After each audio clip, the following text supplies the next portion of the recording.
tuvo su origen desde tiempos muy antiguos, precisamente en tiempos de guerra. Los hombres se dieron cuenta que cuando ellos estaban en un combate cuerpo a cuerpo con un oponente o con un enemigo, era de gran utilidad tener una armadura puesta. La armadura no evitaba que murieran, pero sí hacía más difícil que el enemigo pudiera sangrarlos, herirlos y por supuesto matarlos. La guerra ha existido desde siempre. En el huerto del Edén, Adán y Eva fueron puestos como los primeros pobladores de la tierra y allí se encontraba el enemigo, Satanás. Desde siempre entonces, hermanos, nosotros hemos estado acechados por un enemigo cruel que no desmayará y que no se cansará nunca de hacernos la guerra. El apóstol Pablo amaba a la iglesia en Éfeso y le escribe a los hermanos diciéndoles que vistieran toda la armadura de Dios para que pudieran estar firmes contra las acechanzas del diablo. Sabía bien el apóstol de Dios que la lucha que nosotros enfrentamos no es con el vecino, ni con la suegra, ni con las cuñadas, ni con los compañeros de trabajo, sino que nosotros, por ser seres que no solo tienen un cuerpo, sino que tenemos espíritu, nuestro espíritu se encuentra en constante conflicto ¿contra quién? Contra las huestes, los principados, las potestades y los gobernadores de las tinieblas de este siglo, las cuales son huestes, son ejércitos espirituales de maldad que se mueven en las regiones celestes, se mueven en todos lados. Donde está un cristiano, allí hay un adversario que vencer. Así que el apóstol le dice no solo a la iglesia en Éfeso, sino que le dice a la iglesia Emmanuel aquí en Lagos de Puente Moreno: por tanto, hermanas y hermanos, tomen toda la armadura de Dios para que puedan resistir en el día malo. ¿Y cuál es el día malo? Cualquiera puede ser el día malo. No hay establecido en el calendario que el día malo es el viernes, porque ese día los brujos de Catemaco, porque Veracruz tiene la capital de los hechiceros y brujos en Catemaco, no quiere decir que el primer viernes de marzo es el día malo, o que todos los viernes que los hechiceros acostumbran a invocar los demonios para hacer toda clase de maldades es el día malo. El día malo puede ser cualquiera para nosotros, hermanos. El día de nuestra tentación, el día de nuestro peligro, el día de nuestro riesgo, ese puede ser el día malo. Entonces, hermanos, nosotros debemos tomar toda la armadura de Dios para que cuando venga el día malo, nosotros podamos estar firmes. ¿Contra qué, hermanos? Contra todo ataque del enemigo. Y entonces hace una descripción el apóstol de la armadura de Dios. Y dice: estén firmes, ceñidos vuestros lomos con la verdad, y vestidos con la coraza de justicia, y calzados los pies con el apresto del evangelio de la paz. Sobre todo, tomad el escudo de la fe, con que podáis apagar todos los dardos de fuego del maligno, y el yelmo de la salvación, y la espada del Espíritu, que es la palabra de Dios. ¿Cuántos de ustedes, hermanos, han tomado la armadura de Dios? Bueno, hay unos cuantos que ya la traen puesta, hermanos. Por los que no, hoy no me salen de aquí, hermanos, si no se la llevan bien puesta la armadura de Dios. Amén. Tomemos la armadura de Dios, hermanos, y cuando hayamos superado todo obstáculo, sigamos firmes en el camino de Dios hasta el día en que Él nos mande a buscar, o hasta el día en que Él venga por nosotros. ¿Por qué nos debemos vestir la armadura de Dios? Usted no sale a la calle desnudo, ¿verdad? Usted tiene ropa en el closet o en el ropero, o a lo mejor cuando nosotros éramos niños, de una ventana a la otra, de los tubos de la ventana, había una cuerda dentro de la casa y ahí colgábamos nuestros tilichitos, nuestros pocos, nuestro guardarropa era muy reducido, de mis hermanos y míos. Entonces uno tenía que vestir salir uno tenía que vestirse. Porque uno no llega al closet y le dice a la ropa, sal, vísteme, ¿verdad? No. Pues uno no puede decir, a ver, la armadura de Dios, cae encima. Aquí estoy. No. Tenemos que vestirnos la armadura de Dios porque por sí sola no nos va a caer encima, hermanos. ¿Ustedes saben que Satanás es un ladrón profesional? ¿Sí sabe usted que Satanás es un ladrón? ¿Sí sabe? La Biblia dice que él es un ladrón. Y vino a 3 cosas: robar, matar y destruir. Pero de las 3 cosas que vino a hacer, la primera es robar. ¿Sí? Entonces, como él es un ladrón, él no invade lugares que no tengan valor. Él no ataca lugares donde no haya tesoros, donde no haya riquezas que robar. Satanás siempre va a buscar atacar a las personas que les signifiquen una ganancia, ¿sí? Si una persona está tirada en la calle, completamente alcoholizada o drogada, Satanás lo va a ver y va a decir, no me interesa robarle, ya lo robé. ¿Qué le robo? Si ya es esclavo mío, ya no tiene paz, no tiene trabajo, no tiene familia, aquí está, ya me pertenece. Pero él sabe que donde hay un cristiano, hay un espíritu de alguien que se esfuerza, de alguien que es valiente, de alguien que está luchando, de alguien que ama a Dios, de alguien que quiere pasar la eternidad con el Señor. Y dice, esta persona es un buen cliente para robarle. Él es especialista en invadir casas vacías.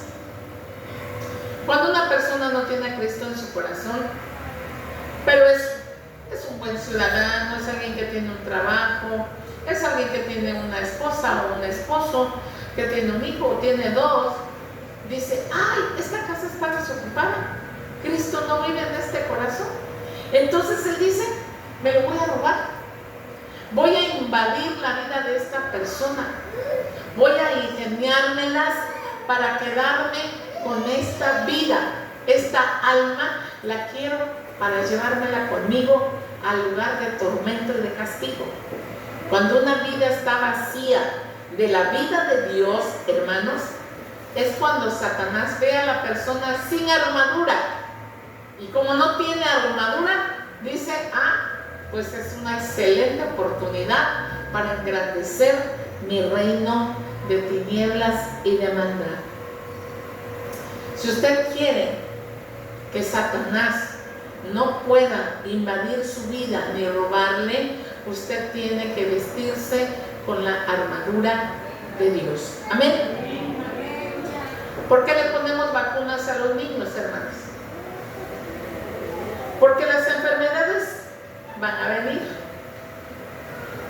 Pero si un niño está vacunado, aunque la enfermedad venga, no va a tener el mismo poder sobre ese cuerpo, porque tiene una armadura. Nosotros los cristianos, cuando vestimos la armadura de Dios, no quiere decir que Satanás no nos va a atacar. Sí nos va a atacar, pero sus efectos probablemente no van a ser los mismos que si no tuviéramos la armadura de Dios. Empieza el apóstol Pablo diciendo, vestidos toda la armadura de Dios.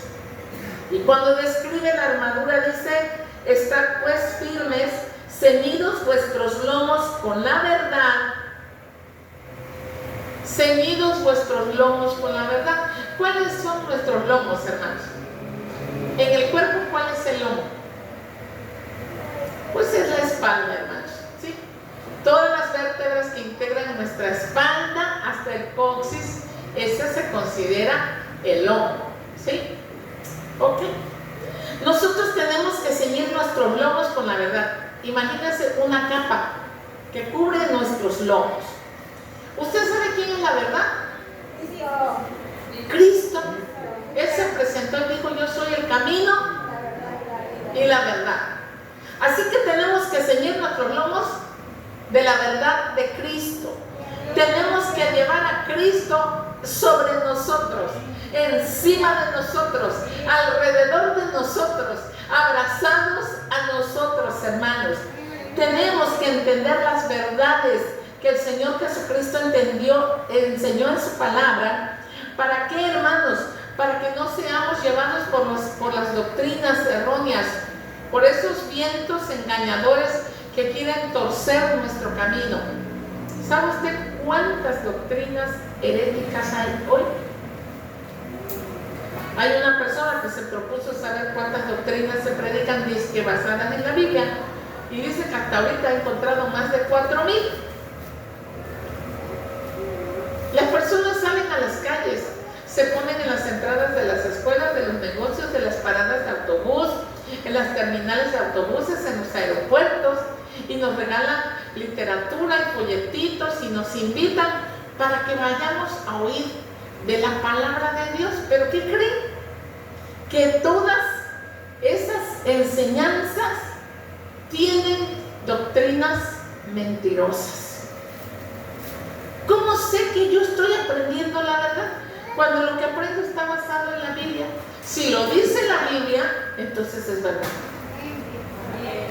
Pero si la revista lo dice, o si el artículo que escribió el presbítero, el fulano de tal, el señor no sé quién, el pastor internacional, el evangelista mundial, pero no está en la Biblia, entonces no es una verdad, hermanos. Por eso la iglesia necesita tener muy claro qué es el nuevo nacimiento.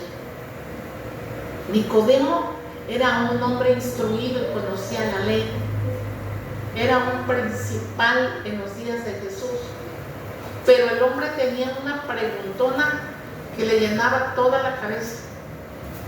Y fue una noche a Jesús y le dijo: maestro bueno, ¿qué debo hacer para ser salvo, para heredar la vida eterna? O sea, es que él iba a la sinagoga y oía todo lo que enseñaban los sacerdotes y los escribas, y oía las discusiones de los fariseos, pero él tenía un hueco en el corazón. Pero cuando él oía hablar a Jesús, él no podía irse a sentar a oír a Jesús porque, la élite religiosa a la que él pertenecía le hubiera cortado la cabeza. Así que fue a Jesús de noche y le hace esta pregunta: maestro bueno, ¿qué debo hacer para heredar la vida eterna? Y Jesús le dice: pues tienes que nacer de nuevo. ¡Ah, caray! ¿Y cómo le hago yo siendo viejo para entrar de nuevo en el vientre de mi madre? Ya no quepo, oiga. Y el Señor le dice: te es necesario nacer de espíritu. Ya naciste en el vientre de mamá, ahora tienes que nacer en el espíritu. ¿Y cómo le hago? Tú tienes que saber que si tú naces 2 veces, probablemente solo vas a morir una vez.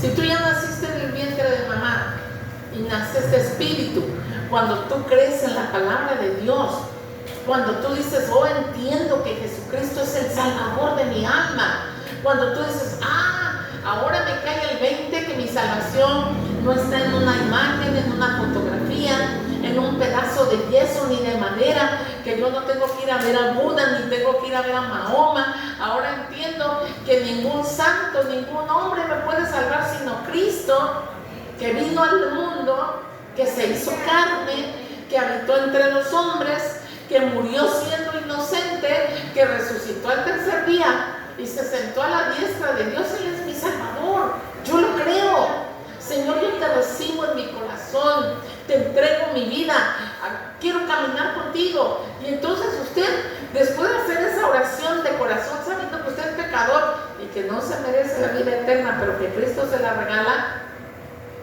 entonces usted nace de espíritu. Ya nació por segunda vez. Probablemente solo muera una vez cuando nos dé alguna enfermedad y nos manden a llamar. Pero si usted solo nace una vez del vientre de mamá, usted morirá 2 veces, probablemente.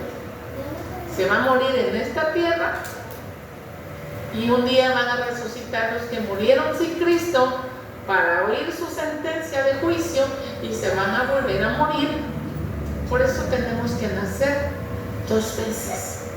Las mujeres de la iglesia cristiana tienen que llevar puesta la capa de la verdad, sabiendo, hermanas, que el arrepentimiento es el único requisito para ser perdonadas.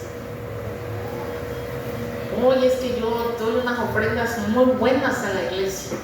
Dios me tiene que perdonar porque yo soy generosa. No.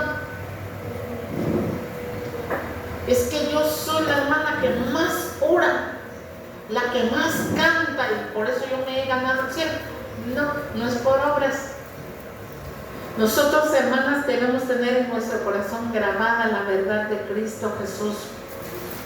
Justificados pues por la fe, tenemos paz para con Dios.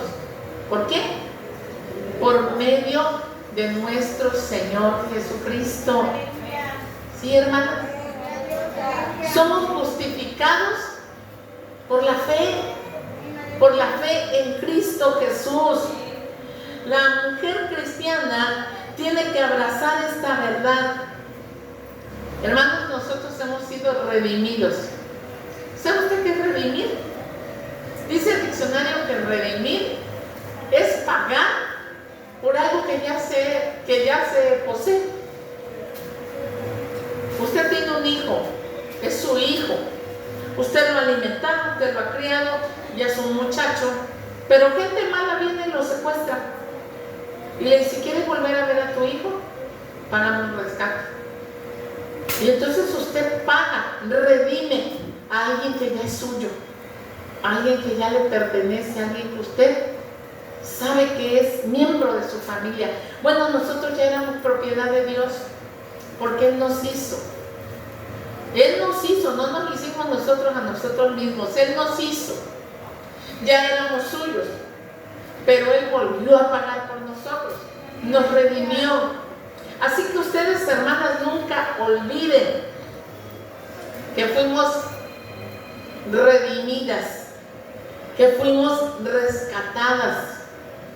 Mira, ahorita que en Israel hay guerra, miraba yo unas noticias en internet de que los terroristas de Hamas tomaron a 200 personas vivas en una comunidad agrícola que allá se llaman kibbutz. Entraron sorpresivamente al kibbutz y tomaron a 200 rehenes. Había bebés, mujeres, varones y ancianos. Pero a ellos no les interesaba recibir un rescate para ellos. No, ellos dijeron, no, los queremos matar. Los queremos matar solo por el gusto de que Israel sufra por su gente. Y degollaron a los bebés y grabaron los videos y se los enseñaron al mundo para que el mundo sepa que ellos están llenos de odio contra el pueblo de Israel. Jesús se apagó por ese pueblo. Vino a ellos, pero ellos no le recibieron. Ellos lo crucificaron. Ellos rechazaron ese rescate que Jesús trajo para ellos. Pero a todos los que le recibimos, a los que creímos en su nombre, Él nos rescató y nos dio derecho de ser llamados hijos de Dios. También, hermanas, la verdad de Dios dice que un día Cristo volverá por nosotras. Un día el Señor va a volver hasta las nubes del cielo y Él va a llamar a los suyos. Y dice la Biblia que seremos arrebatados y seremos levantados con Él en las nubes y así estaremos siempre con el Señor. Nunca olvide entonces el manto de la verdad. Soy hija de Dios, soy redimida por Jesús. El Señor pagó un precio bien alto por mi alma. Le pertenezco a Él y Él fue a preparar lugar para mí en la casa del Padre. Cuando usted manda a su niño pequeño a la escuela, si está lloviendo, no lo manda con una playerita así delgadita, ¿verdad? O le da un paraguas, o le pone un impermeable, o le pone suéter porque el niño corre riesgo. El Señor dijo, los dejo en el mundo, pónganse el manto de la verdad. Amén. Dice además la Biblia, ceñidos vuestros lomos con la verdad y vestidos con la coraza de justicia. La coraza de justicia, hermanos, estaba colocada precisamente en el pecho. Es todo un pectoral, espalda y pecho. Usted sabe que justo aquí están los órganos más importantes del cuerpo, ¿sí sabía? Del cuello a la cintura está el corazón, están nuestros pulmones, están nuestros riñones, se encuentra todo el aparato digestivo, hermanos, está nuestro estómago, todos los órganos principales que nos hacen funcionar se encuentran del cuello hasta la cintura. Ninguna condenación hay para los que están en Cristo Jesús. Hermanas, envuélvanse con la coraza de la justicia. Quiero decirles que el diablo siempre nos va a atacar con nuestro pasado.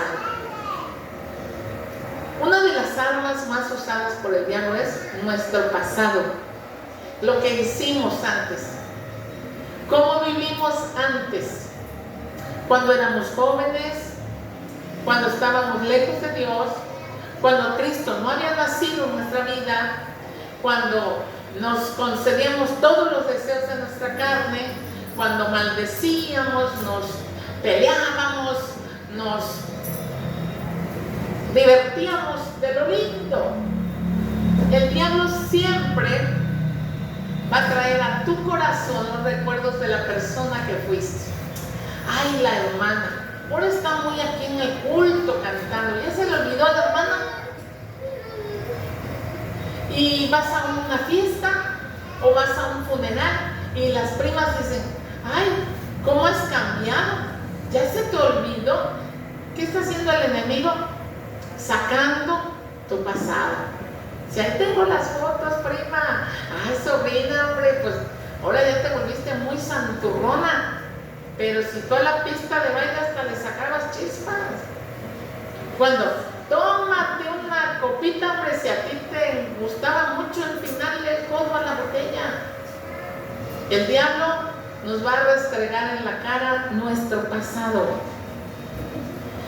Él va a recordarte que tú no eres una buena persona, que no fuiste una buena persona, que tú no te mereces llamarte cristiana, que tú no eres tan santa y tan buena como quieres aparentar ser. Él va a tratar de herirte y de desalentarte recordándote lo que fuiste. Para eso nosotros tenemos que tener puesta la coraza de justicia. Tenemos que recordarle al enemigo de nuestras almas que nosotros no nos ganamos el cielo por nuestra propia justicia. Somos merecedores del cielo porque el único justo fue a la cruz para llevar nuestras vergüenzas, para que nosotros fuésemos hechos justicia de Dios por medio de Él. Dice la historia que Martín Lutero, el reformador de la iglesia, recuerde que Martín Lutero era un sacerdote católico romano, muy apegado al clero romano, al papa y a todas las órdenes eclesiásticas de la iglesia romana. Pero él nunca había leído la Biblia, ¿usted cree?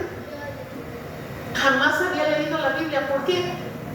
Porque la Biblia no estaba disponible al público, solo la tenía la élite más alta. Pero un día Lutero es enviado como sacerdote a una pequeña parroquia y el rey que gobernaba en ese territorio se entera que este hombre hablaba un montón de idiomas y entonces lo llama y dice, señor cura, que usted habla latín, que griego, que sí, tradúzcame la Biblia porque yo quiero leerla. Entonces el rey sí tenía poder para hacerse de una Biblia. El rey le pone la Biblia en la mano a Lutero. Cuando éste empieza a leer la Biblia, se da cuenta que todas las cosas que le enseñaba en la iglesia no tenían sustento bíblico. Y entonces le dio casi el infarto. Cuando él descubrió la verdad de la Biblia y se da cuenta que ellos vendían indulgencias. Veo que mi abuelita está allá en el purgatorio. Entonces paga 300 florines y sacamos a tu abuelita del purgatorio. Oh, es que mi hijo también se murió y era tremendísimo.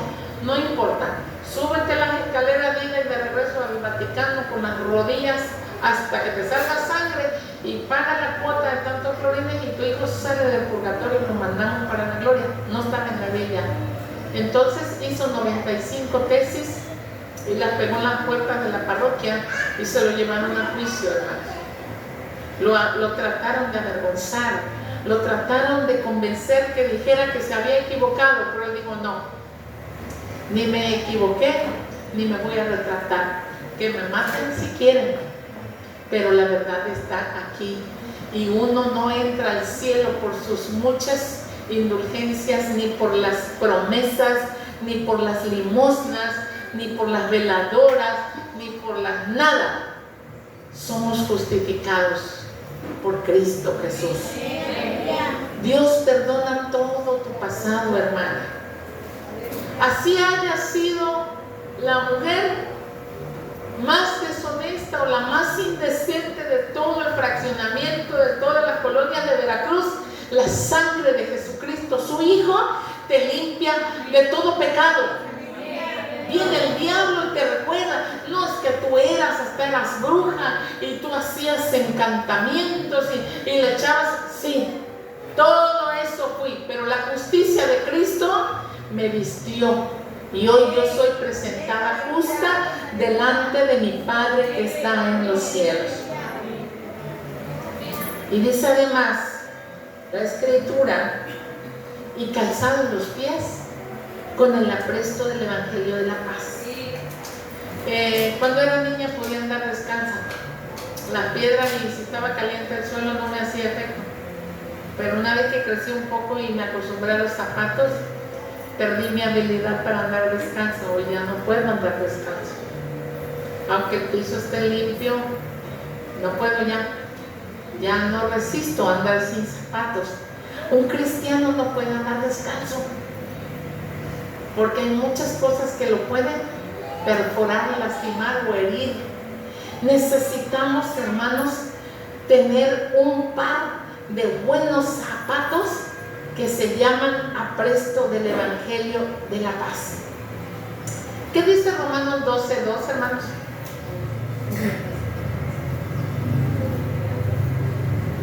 Romanos 12:2. No os conforméis a este siglo, sino transformados por medio de la renovación de vuestro entendimiento, para que comprobéis cuál sea la buena voluntad de Dios, agradable y perfecta. Gracias.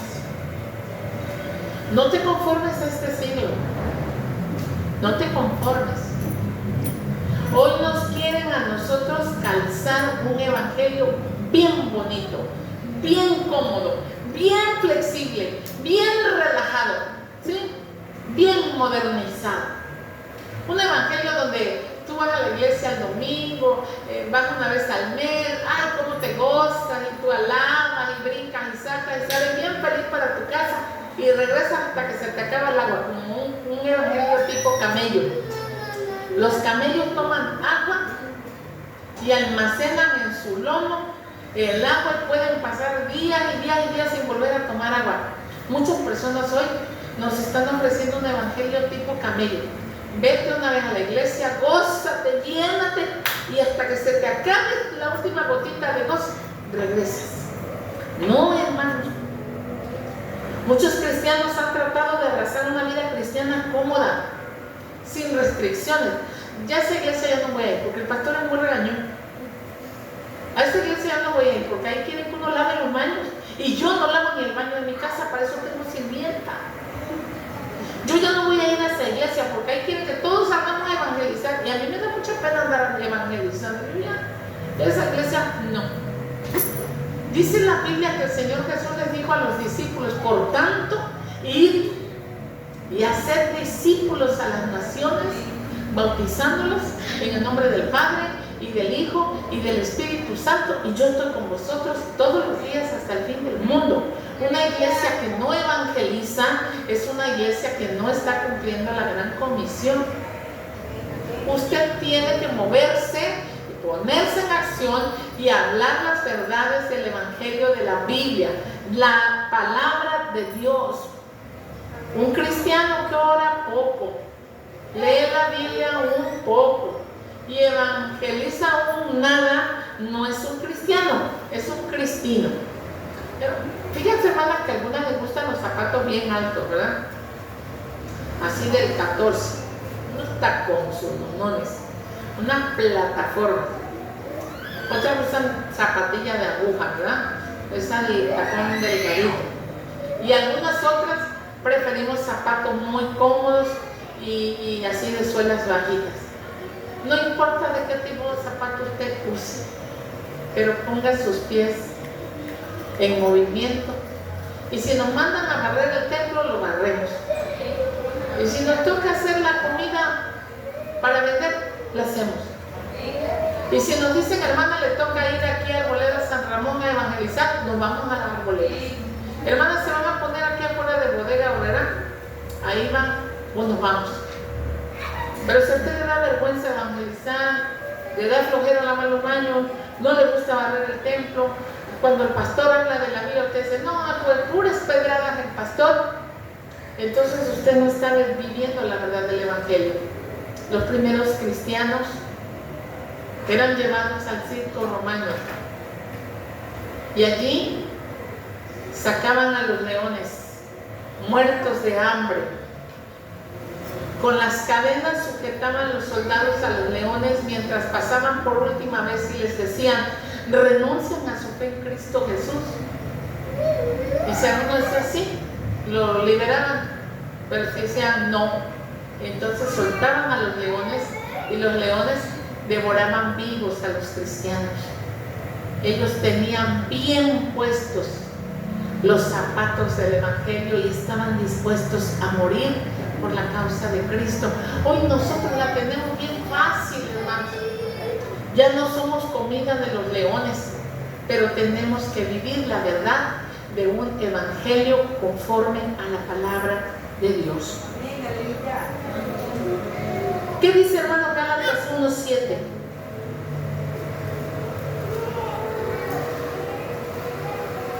Gálatas 1:7, hermanos, ¿cómo dice?